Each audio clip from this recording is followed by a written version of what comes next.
आप सुन रहे हैं एजी एंटरटेनमेंट की धमाकेदार प्रस्तुति।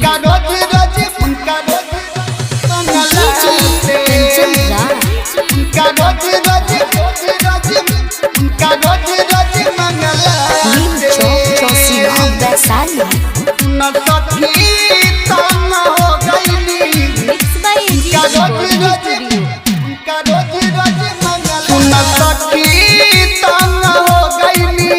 उनका रोज रोज मंगलाते सुन सखी तंग हो गईनी उनका रोज रोज मंगलाते नगा करे ना मन भरे ना नगा करे ना मन भरे ना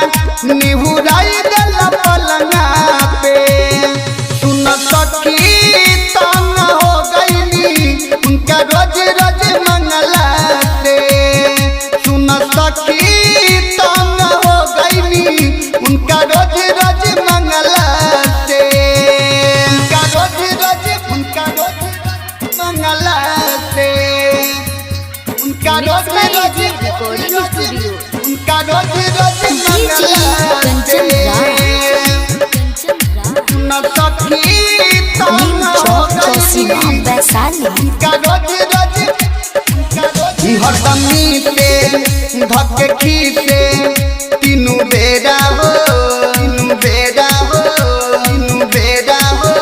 करे दरदी छापिले हरदी लागल तेरा हो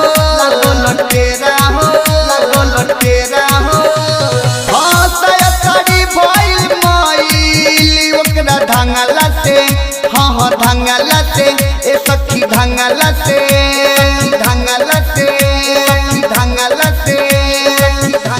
जवानी बनाया करे नहीं दया होटल चाहे अगला से सुन सखी तंग हो गईनी उनका रोज रोज मंगला से सुन सखी तंग हो गईनी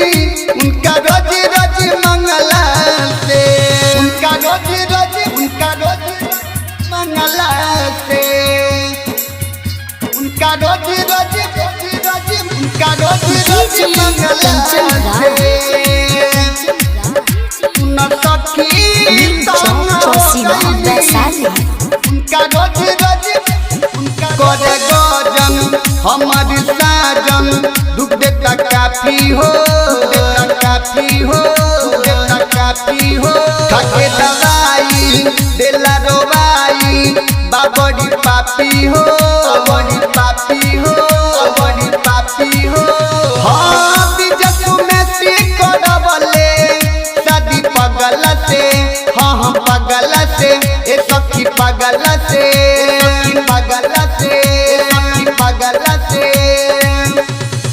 फोड़ देला चुड़िया दिनक भोजपुरिया नहीं छोड़े भगला से सुन सखी तंग हो गईनी उनका रोज रोज मंगला से ए सखी सुना तंग हो गईनी उनका रोज रोज मंगला से एजी रिकॉर्डिंग स्टूडियो रोशनपुर सपहा।